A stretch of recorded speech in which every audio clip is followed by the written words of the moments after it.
discovery of her body, right? I believe there was a press release indicating that a body had been found. I'm sorry. Press release that a body had been found. And there were not any arrests that were made in that case until August 3rd, right? Correct. So there's a period of about 7 to 10 days where there's been no kind of answer about how this body got there, right? No, it was work in progress. And then on August 3rd, Mr. Tate and Mr. Cook are in custody, right? Yes. You spoke with Jamari Cook on August 4th, right? Yes. That was in the morning time? Yes. At the outset of that interview, you indicated to Mr. Cook that you believed he was a good kid. Yes. You told him that you thought he was worth saving. Yes. You want to try and get him talking about what happened, right? Yes. You talked to him a little bit about recognizing him from the Indian Trail football team, correct? Yes. And Mr. Cook, he's a big guy. Yes. He's about 6'3", Approximately. and somewhere between 300 to 350 pounds. Yes. It's about the size of maybe a college or NFL lineman, right? Yes. When you meet with Mr. Cook on the 4th, you also tell him that earlier in that morning you had been talking with the district attorney about this case, right? Yes. And inform Mr. Cook that he has an opportunity to help himself in his interview with you. Yes. That he needs to try and get out in front of this thing. Yes. Now, at the point that you speak with Mr. Cook, you didn't have any type of DNA or fingerprint results or anything like that, right? I don't believe so. So at the point that you're talking to him about this opportunity for him to help himself, you're not aware whether DNA may come back and show that Jamari Cook's DNA is all over Olivia McKay, right? Correct.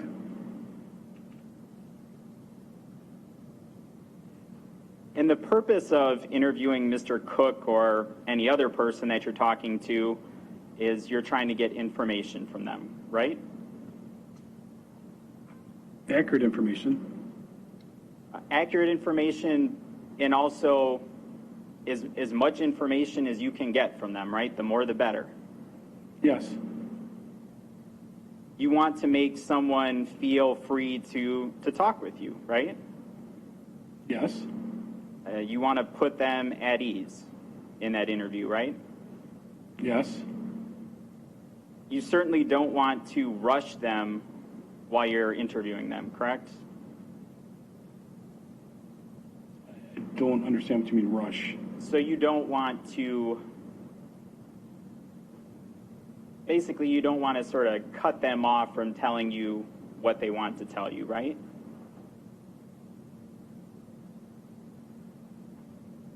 No.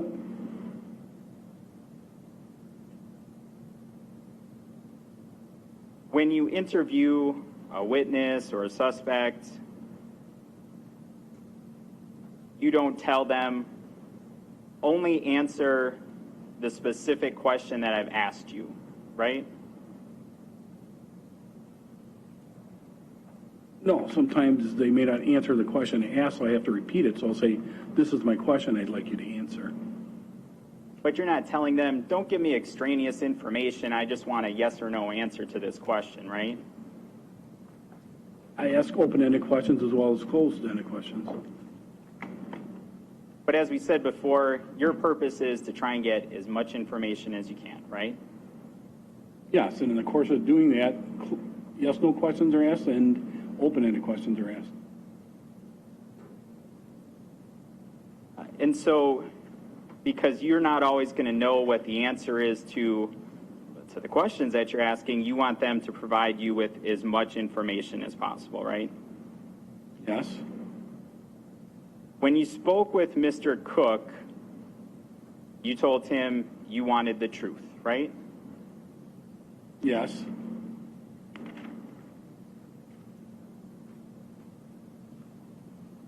And you told him that this was his opportunity to fill in some of the blanks of this case, right? Yes.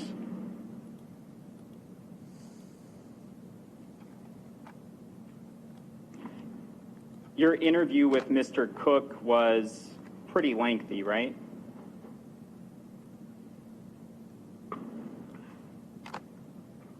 Hour or two.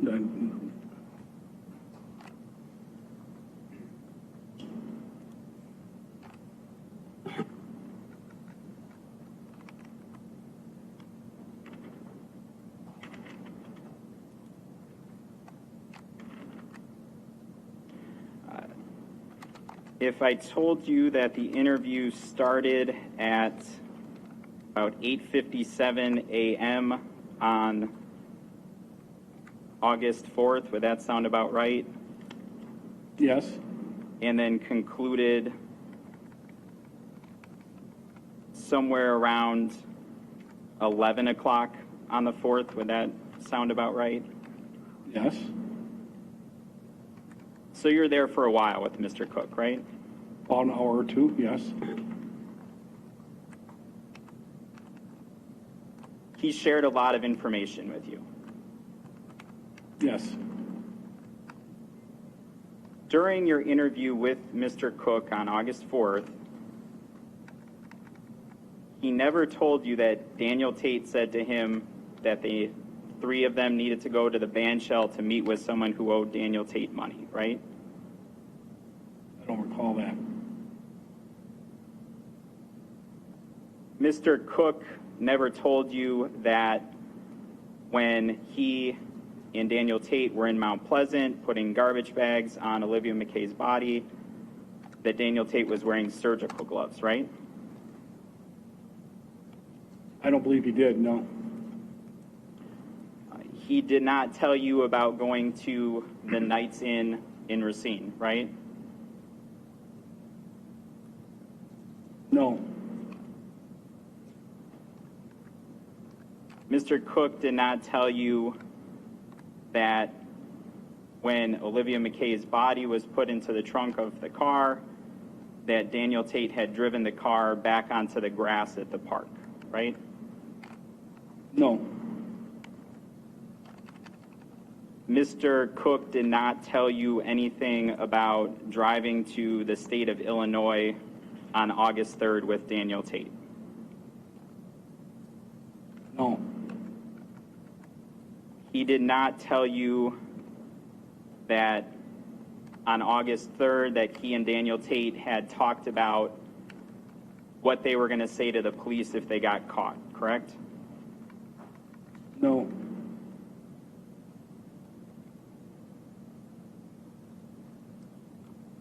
Now, during your interview with Mr. Cook, you asked him a lot of questions, but one of the things that you were trying to find out was what had happened to Olivia McKay's property, right?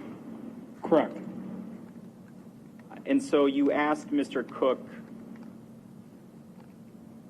on a number of different occasions, do you know what happened to this property, right?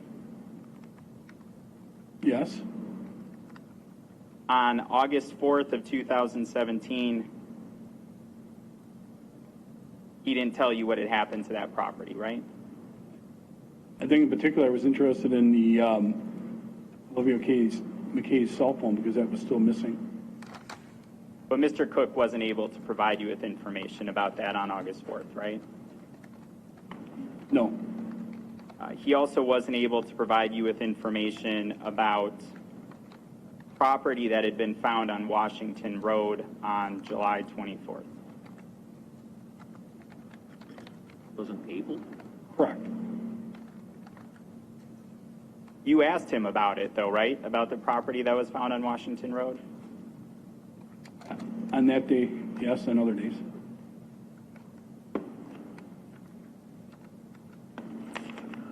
Now, also during the course of your interview with Mr. Cook, do you remember stating to him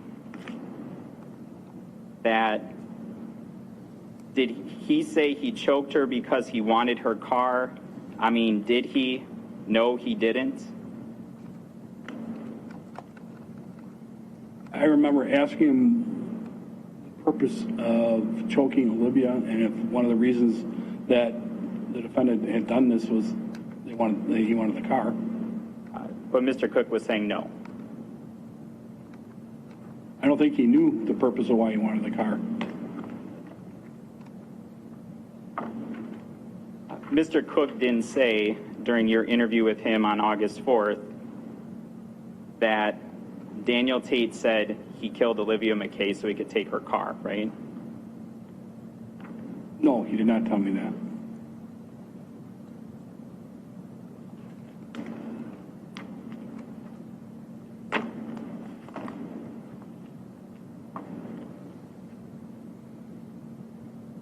You were shown previously, I think it's State's Exhibit 68.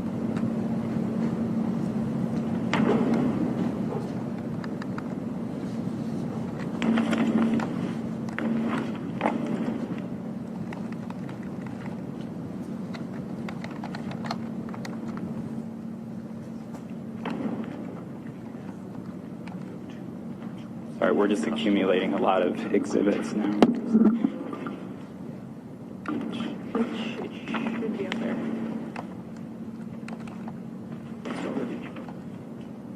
Should.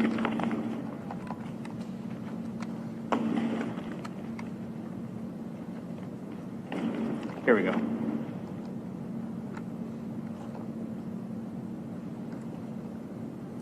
And this is the picture that you had previously identified as being, basically it's taken from the parking lot facing east out towards the lake, right? Yes. You had testified before that down below that grass, there's sand between the grass and the water, right? Yes. It's downhill, correct, towards that sand? Yes. So, in order to drag a body from that area up to the parking lot, you would have to drag it uphill, correct? Yes. Mr. Cook is significantly bigger than Daniel Tate, right? Yes.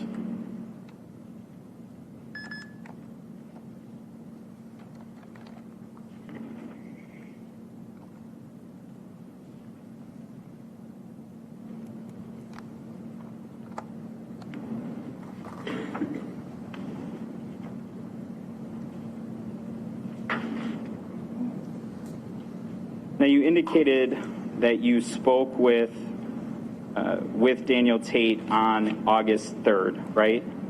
Yes. And Mr. Tate had indicated to you that on July 23rd into July 24th that he was drunk, correct? Been drinking and felt as if he was drunk, correct. Those are all of my questions. State.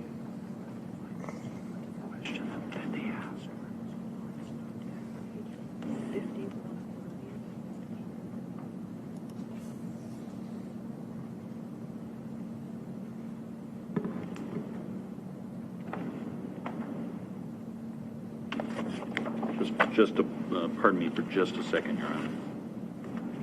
I give you 2.1.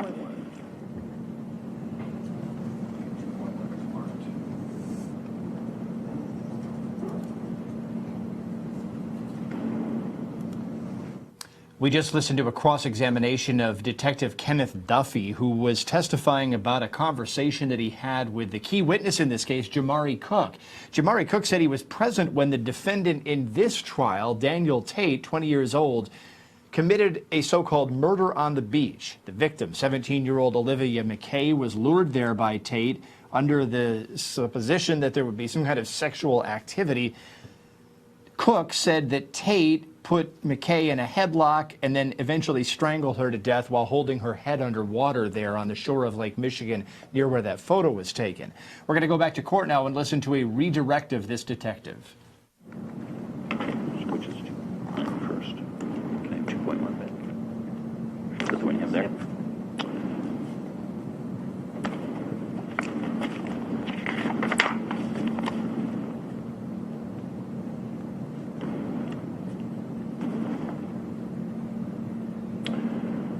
Detective, on August 4th, do you remember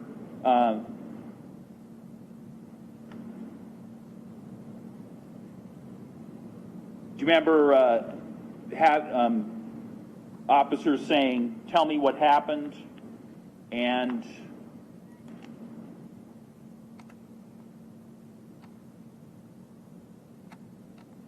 officers, this is Mount Pleasant. Detective, ultimately, did Jamari Cook indicate to you that what the reason was that he thought that the defendant had killed Olivia McKay? Yes. And what did he ultimately tell you was the reason? He wanted the car. He's going to flip it and or chop it for money. And did he, in fact, tell Mount Pleasant officers the same thing? I believe so. Now, you were asked whether on August 4th, whether the defendant, whether Jamari Cook ever told you that he and the defendant had been to Illinois the day before. Do you remember being asked that question by the defense? Yes. Was there ever a time where you asked Jamari Cook to cover with you his activities of August 3rd?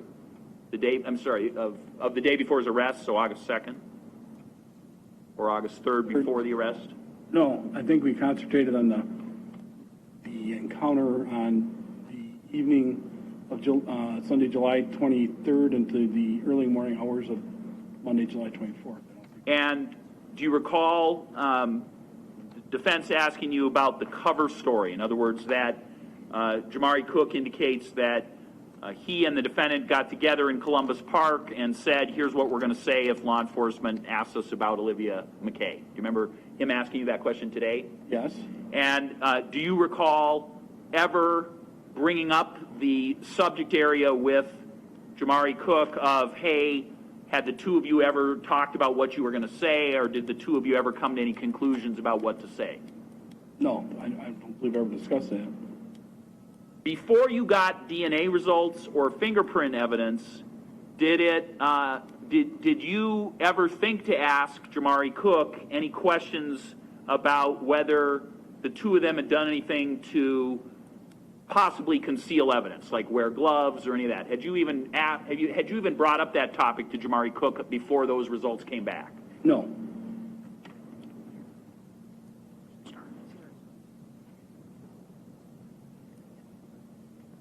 Now, you remember a defense counsel indicating to you, asking you, had you brought up to Jamari Cook the question of the phone and what happened to Olivia's phone? Do you recall that? Yes. Do you recall bringing that up by asking the following question? Yeah, in the left read passenger, yeah, the driver, you got it. Like I said, if I get something wrong, I want you to correct me. And the plan, as far as once you got in the car, you got to the part where you recognized her from school at ITA and everything, but he couldn't remember her name. The plan was just to hang out, right? Who's there? Question mark. And your first stop was the lake shore by the band shell, right? Question mark. And the first stop, nobody gets out of the car. While he's typing, do you know what happened to her phone? Question mark. Do you know what happened to her new hoodie? Question mark. Do you know what happened? I think she might have had a debit card. Do you know what happened to that? Question mark. Do you remember that being your question to him regarding the phone? Yeah, I know that incorporated, yes. I know. Okay. And then do you remember the second officer? Who was the officer with you when this was going on? Detective Dietz joined me in the interview. So do you remember another officer at that point, possibly, probably Detective Dietz, say, so you guys just park in that parking lot by the band shell, question mark. Do you remember that? Yes. And then do you remember you saying, and he didn't get out? Do you remember that? Yes. And then do you remember Jamari Cook giving you a response, the first time we didn't park, we just turned around and went back towards Racine. Do you remember that? Yes. So when I tell you that your question had that many question marks in a row, and that then Detective Dietz jumped in and asked a question, would you as an investigating detective expect Jamari Cook to go back to question mark, for instance, 3 or 4 and re-answer that question when all of those were combined? I don't have any other questions. Cross? Recross. I will have some questions.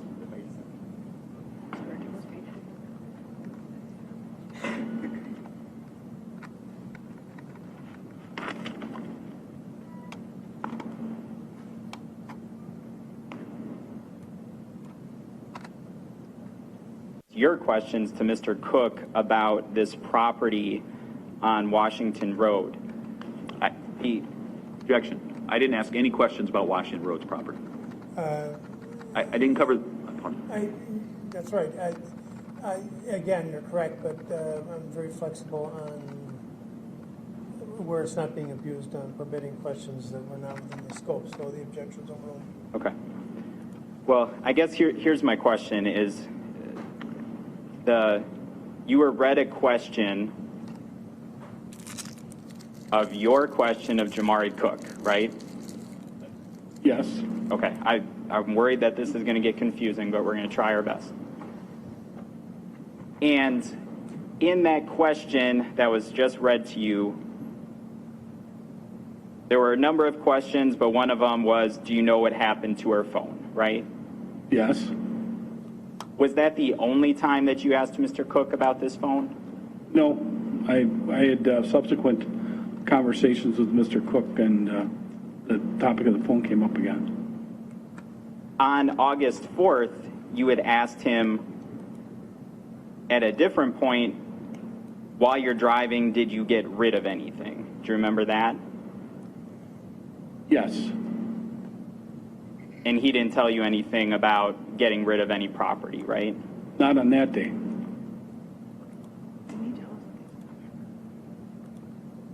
And again, Mr. Cook was asked about property that had been left on Washington Road, and he denied knowing anything about it, right?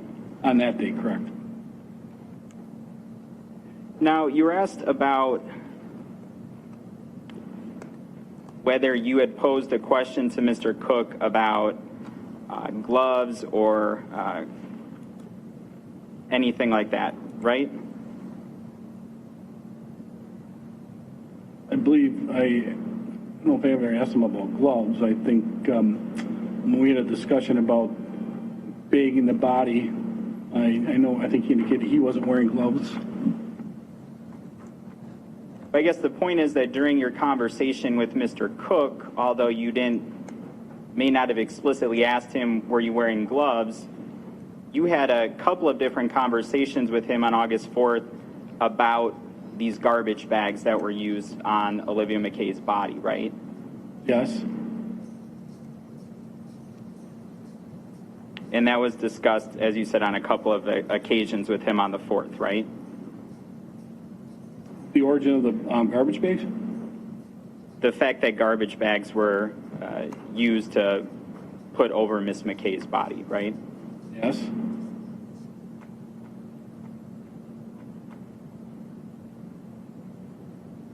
And I wanted to just clarify one other thing, and that was that when you spoke with Jamari Cook on August 4th, he did not tell you that Daniel Tate said to him that he killed Olivia McKay to take her car, right? I don't believe on that day, no. Those are all of my questions.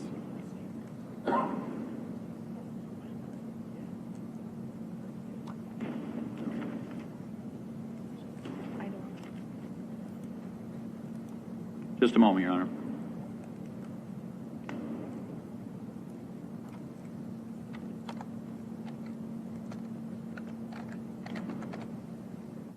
And welcome back yet again, folks. Defendant Daniel Tate on trial for the murder of Olivia McKay here. And we're listening to cross-examination, which just wrapped up. It was a recross of this detective. And the reason that the defense is being so specific here is because the defense is trying to pin the investigator down to say, well, the key witness, Jamari Cook, the cooperating defendant, told you certain details on certain dates, but then told you the opposite thing on other dates. This gets confusing for jurors, but I think what the defense is doing here is really speaking to an appeals court if this results in a conviction. Let's go back to court for more questions from the state. Yes. And are you aware that Jamari Cook, when asked the question, why Your Honor, I'm going to object. He was not at that interview. If these questions were going to be asked, they could have been asked of the officers from Mount Pleasant, not someone who was not even in the interview. He's reviewed that interview. He's watched the interview. This is a prior consistent statement based on a challenge of an inconsistent statement. I'm allowed to rehabilitate the witness with statements from Jamari Cook that he himself has personally seen. I think he has to do it through Mr. Cook. Unless that it was, the particular questions were asked of the former witness, then I have to agree with the objection. Of the other witness, the witness who has first-hand information. So here's what happened. Your Honor, I'm going to ask if we're going to go through the content of it. Would you ask the jurors to step into the library, please, for just a moment? You can go upstairs if you need to, but this shouldn't be very long, so you could just go in and...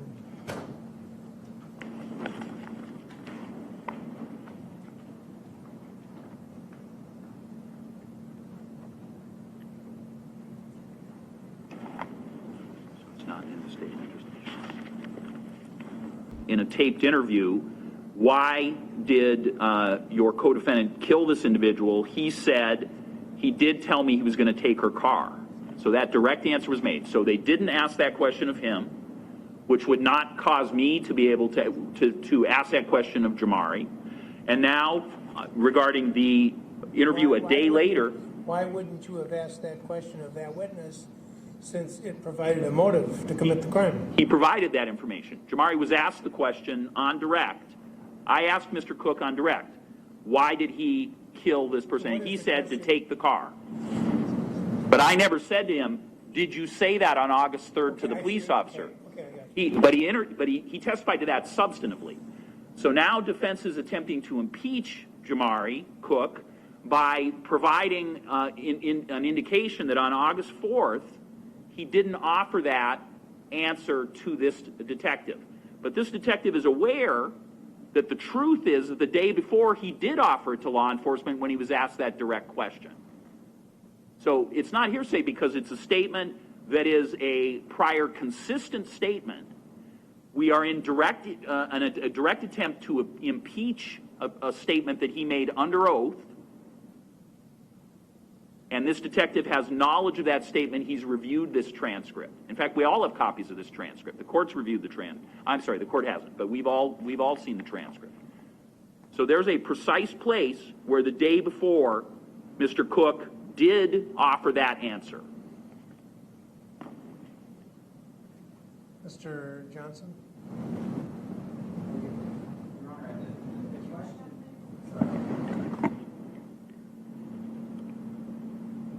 The question was asked of Detective Duffy to say that on the 4th, was this said to you?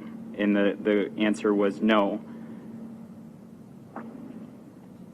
And so that's what he's being asked about. He's not being asked about what occurs on the 3rd. And I also think that it's not,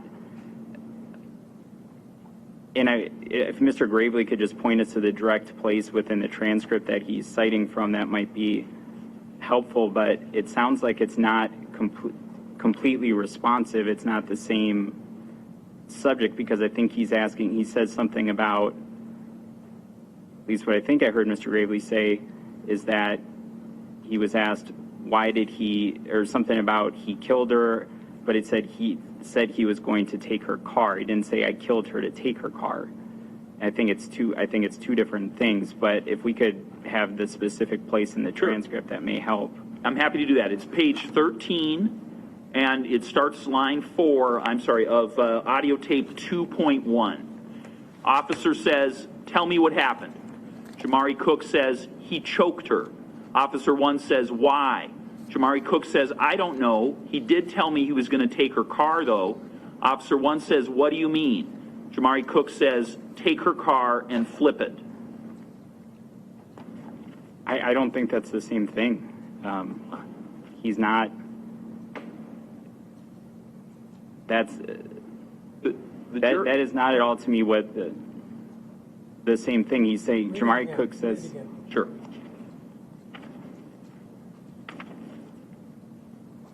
Officer 1, tell me what happened. Jamari Cook, he choked her. Officer 1, why? Jamari Cook, I don't know. He did tell me he was going to take her car, though. Officer 1, what do you mean? Jamari Cook, take her car and flip it. And what is your problem with that? well, Jamari Cook is saying, I don't know why he choked her. But then he's saying he did tell me he was going to take her car, though. He's not saying he choked her in order to take the car, but he's saying, I don't know. Under all circumstances, that would always be the jury's inquiry. And the fact that he states he doesn't know, but he then provides a factual claim that the jury can assess in determining whether or not there's a motive present. Of course, he doesn't really know, just like you could tell me you're going to go to the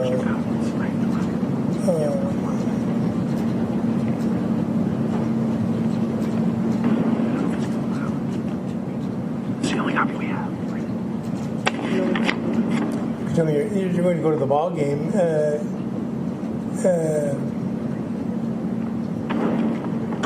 I'd be guessing why you'd want to go, but I could say, but he did tell me he really wanted to see the Royals while they were in town. I mean, he doesn't really know. I don't really know why you go to the game, but if I know you're a big Royals fan, that's probably not the best example ever, but it's the best I'm going to come up with at 20-4. But I guess my other concern is that we now are going to, potentially, if allowed by the court, we're going to take this testimony from someone who was not there to discuss context or anything like that. And I think it's an ambiguous statement. Well, that doesn't bother me. That doesn't bother me at all, because only the declarant of the original statement, alleged declarant, the accused, would actually know the context. Mr. Cook would be making a conclusion which would be his opinion under all circumstances, even no matter how direct the statement would be. If the court does allow this, I guess I'm going to ask that I be allowed to at least indicate that the answer was when Jamari Cook says he choked her and the officer asks why, he says, I don't know, and to read that portion so that they can understand what those statements are. Permit that. The one problem I'm having with it is that this witness is a secondary declarant.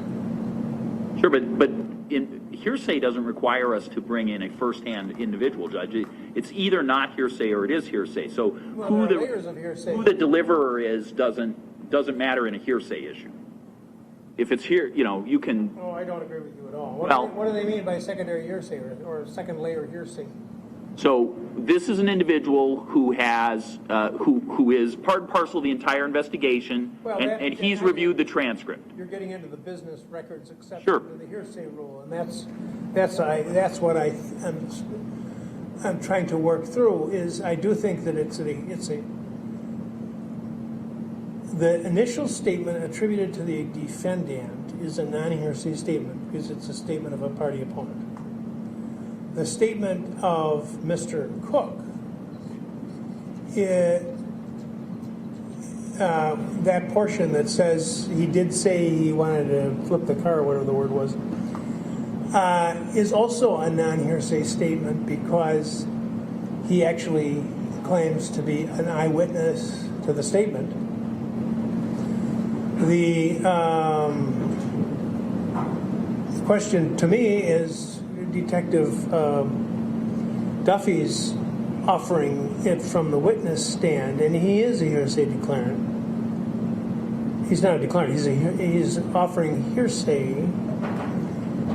from Mr. Cook because he didn't hear that with his own ears. But it's not a confrontation issue. That's already taken care of by the fact that Mr. Cook is subject to cross-examination. So it's strictly a hearsay issue. Tell me why the business records exception doesn't allow Detective Duffy to recite what is in a statement taken by another officer. Well, I guess to me then, I mean, this potentially, if everything becomes a business record in this case, Who said that? I think that isn't that maybe I misunderstood then what the court is saying that. I'm saying that this witness's knowledge of the statement came from examining a regularly relied upon record business entry as to what information was obtained by another officer in the course of the investigation. Commonplace exception to the hearsay rule, not an exception to the confrontation rule, but commonplace exception to the hearsay rule, because the police obviously have to rely on an incident takes place in Philadelphia and questioning takes place in Los Angeles. The police officers in Philadelphia have to rely on the statement taken by an officer in Los Angeles. So, of course, they rely on it. That would be normal business transaction for them to rely on that kind of information. The hearsay rule has got an exception for that. The confrontation rule does not. So, but confrontation is not an issue here. So, it sounds like, to me, like it works its way through the hearsay rule effectively. But I'm waiting for you to give me a reason why it doesn't.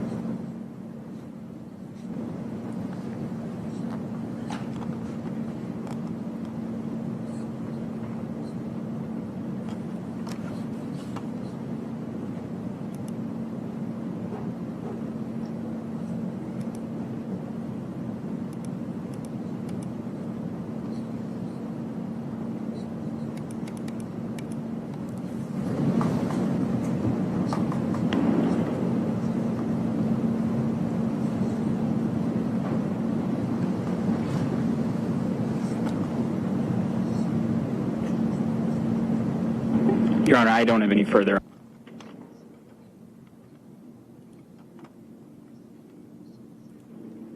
Nothing further. State would call Raven Deckert to the stand.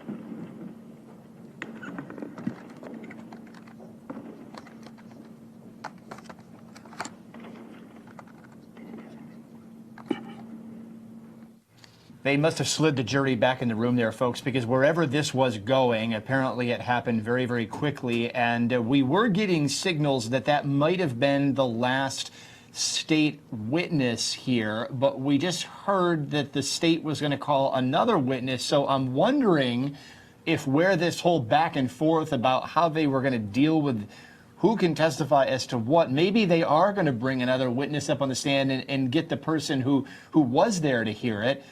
Maybe not. This doesn't necessarily look like a law enforcement officer. So we've got another witness taking the stand. Let's listen to where this goes.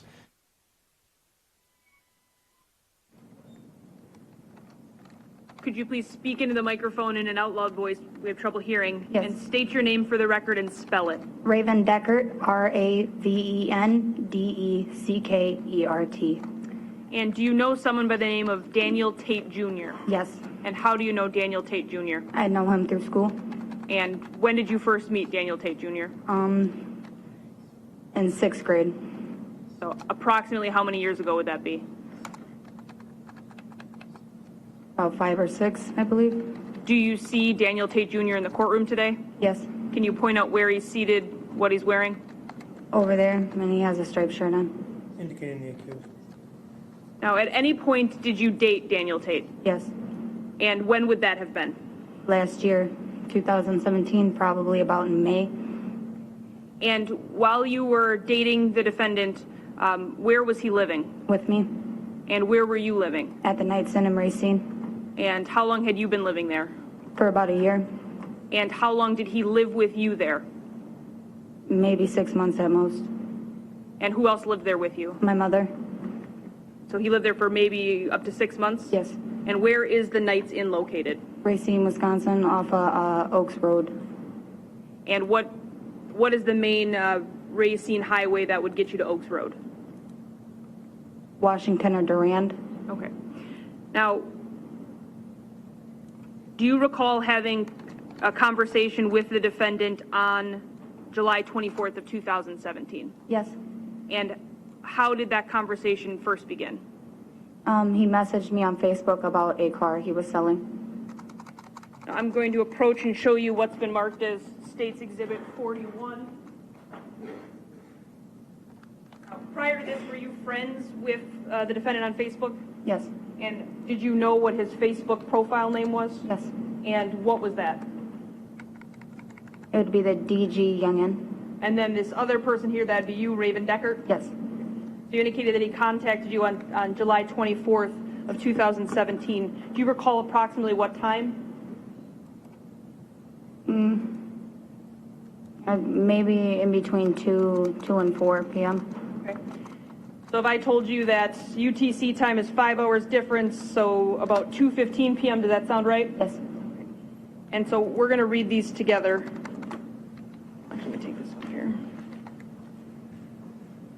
If you want to look up there. Absolutely, Karen. So at 19:15 UTC, which I just told you was 2:15 p.m., DG Youngin tells you, got a car for sale. Is that true? yes, And you, Raven Deckert, respond a couple of minutes later, I'm broke, RN. Is that right now? right now, yes. I'm broke right now, just paid rent at my crib. And he responds with, it's cool, just trying to help a MF out. MF is motherfucker. Yes, You respond with, I know, but I had to pay the deposit on my house. And he responds with, like I said, is cool, not tripping, just need this MF gone. If you can find someone to buy it ASAP, then I'll throw you some cash. You respond with, how much is it? And also, let me see it. yes, And he says, today for 500. All accurate? yes, Okay. And then this picture is sent to you. yes, Make sure you remember getting that day. yes. Now, prior to this, had you been on the lookout for any sort of specific car? That exact car, yes, So you were really into the Pontiac Grand Prix? yes, So after he sends you that picture, do you recall getting a second picture from him? yes, Would that be that picture? yes, And then next, your question is it hot? yes. And what does that mean? That means, like, was it stolen? And why are you asking him that question? Because of how low the price was on the car. And because you knew these cars and you had a... I had financed one before, and I know that I financed that one for $3,500. And so he was only saying 500, so you knew that was too low? Yes, So you asked, is it hot, which means stolen. yes. And then what was your next question to him? What's wrong with it? And why did you ask that? Because usually if there's a problem with a car, it goes for a lower price. And then what was your next question after that? I want it, but if it's hot, then I can't. And then he responds, it's not, but I can't get you a title for it. I mean, old dude had the car for like 4 years, and I've been whipping it for about a year. And you respond with, whose name is the plates under? have you filed for a lost title? And you then ask, I've been wanting that same car for a minute. I had my old one that was charcoal gray. And he responds with, not going to, because it's in his auntie's name who passed away. He thinks I'm buying it, and I was close to her, so it's kind of a memory thing for a while, but it's clean, FR. Does that mean for real, for real? Yes. Okay. Then you respond with, so the plates are under her name, and why are you asking that? Because I wanted to know who the car belonged to. And his response is, yeah, but for real, if you're gonna buy it, don't change the name. Is that accurate of what it says? Yes. Does this still feel off to you when you got these messages? Yes. And why is that off to you? Because I didn't understand why I couldn't change the name into a car that I was buying, why I couldn't change the name on the car into my name if it was my car. And your next question to him was what? Would you let me make payments on it? And then you asked him, I can't change it if I have no title. I just don't want a car that's hot. And he responds with, not till he gets the money I owe him, and only if you can pay a decent amount today. And you responded with, what do you owe? And he stated altogether $1,300. And you responded with, okay, so how about Friday? I start making payments to you on it.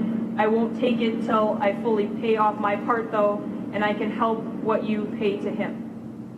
And he responds with, I need cash today. His ma is talking mad shit. And you respond with, damn, I can't do none till Friday, sweetie. He responds with, it's cool. I'll try to hold it for you, but no promises.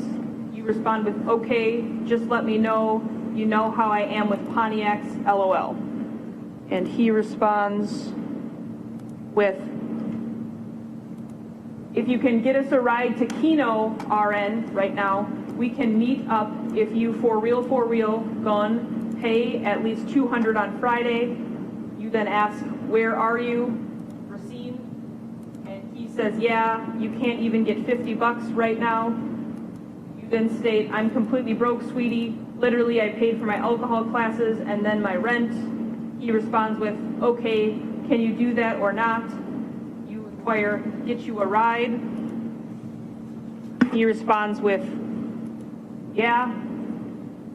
You respond, let me see.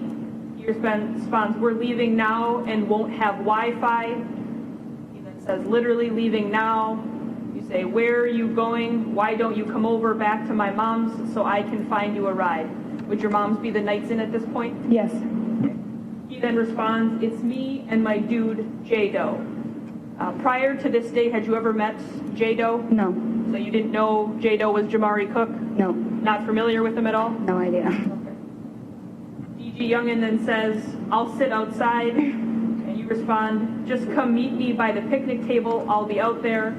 You then respond, how long? And he asks address, less than 25 minutes. You then give 1149 Oaks Road, Mount Pleasant. And you said, I'm over by mom's. He responds, okay, I'll be out.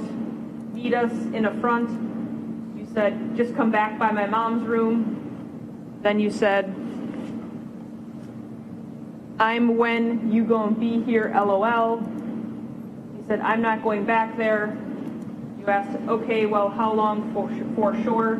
He said, 15 minutes tops. You sitting in the whip with us. You stated, I'll stand outside, LOL. And why at that point were you saying I'll stand outside the whip?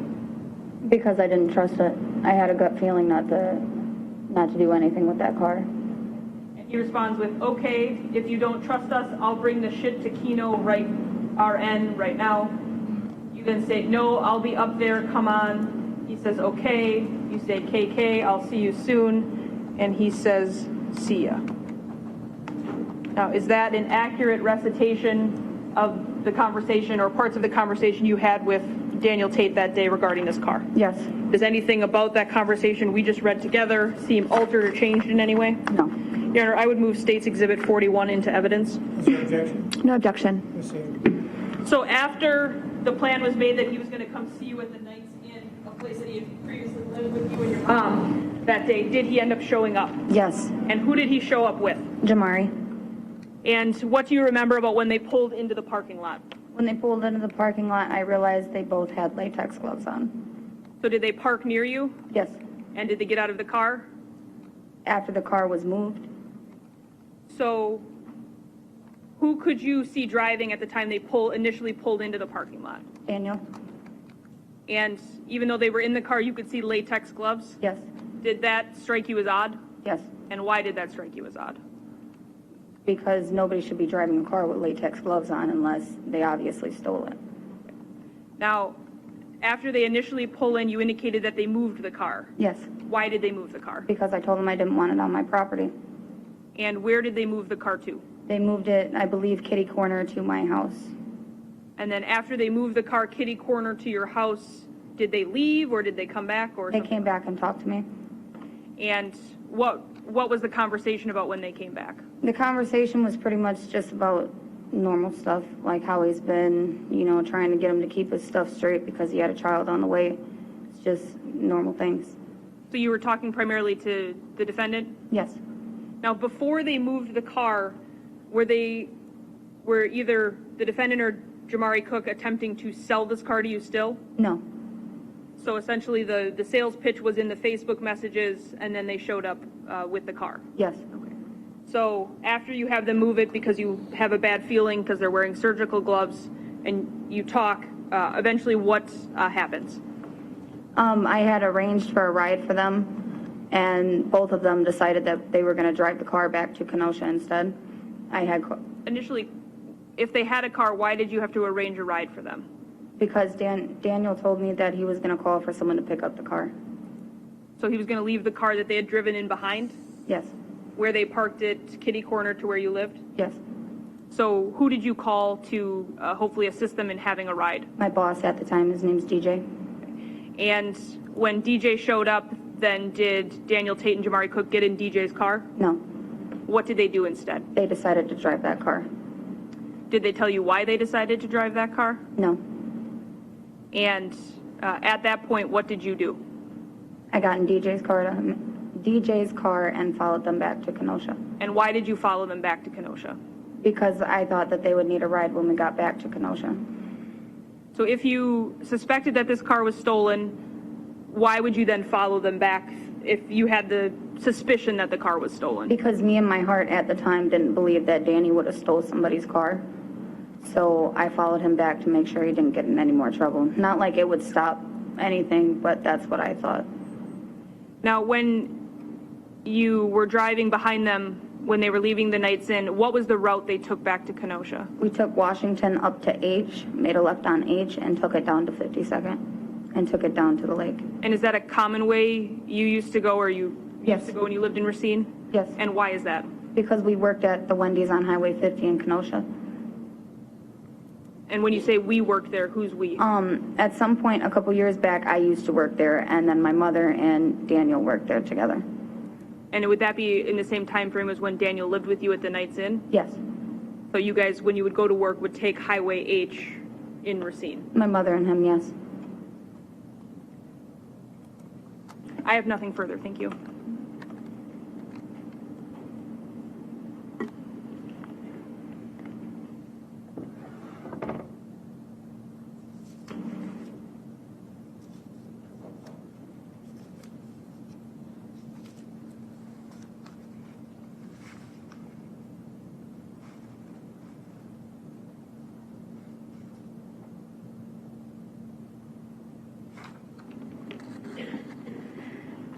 Jamari Cook was the one who drove the Pontiac back down to Kenosha, correct? Yes. And while you were with Jamari and Daniel at the Knights Inn, did you observe Jamari Cook throw away items from the car into the dumpster? No further questions. You may step down.